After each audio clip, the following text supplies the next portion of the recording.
My first experience at a US hospital, and let me tell you, it is night and day between US and Canada. First of all, I took a tumble off my mountain bike and I screwed up my knee pretty bad. It is in a brace right now, and I was in and out within a couple of hours, like 2.5 hours max. I went in there and I thought they were going to completely screw me with the prices, but when I told them I don't have insurance and like we're gonna have to pay out of pocket, they were super understanding about that. So they gave me a price list. The doctor came in, he's like, well, you can still sort of step on it, but like it hurts a lot. There's no bruising, I don't think it's broken.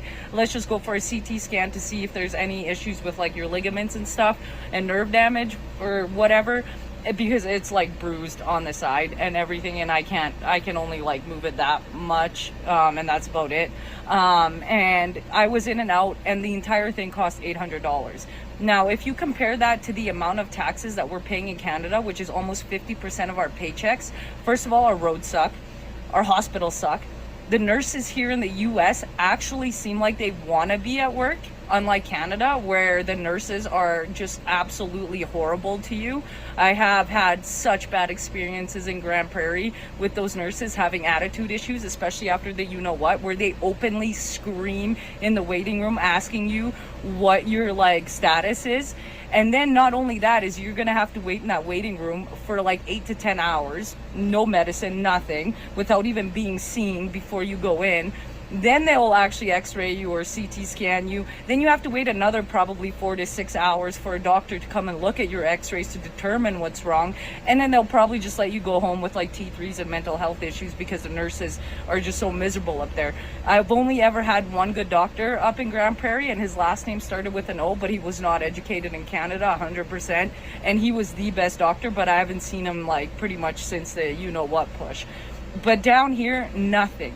Like the amount of like taxes that we pay, you'd think that we would have the best healthcare system and roads that are way better than American roads. Nope, everything is way worse. And so now I'm wondering, like, this socialist system that Canada has going on, that pretty much has taken us to pure communism, are people realizing that like the services that we are paying really high prices for, because the top tier insurance here is like $650 a month.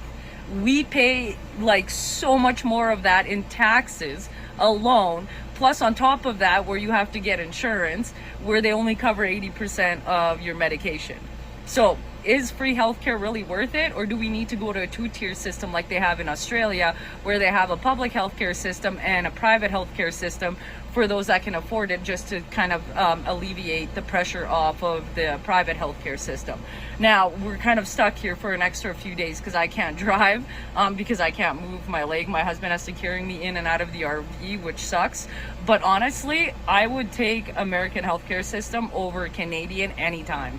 Like, their roads are better, their healthcare system is better, there's more freedom down here, and the cops don't act like, you know, they're be all end all of the law. They were actually giving out freezies on the street during Independence Day. You can't see that in Canada, especially after the whole like Justin Trudeau police state that they brought in, especially in the last 4 years. So all of Canadians, I'd really rethink.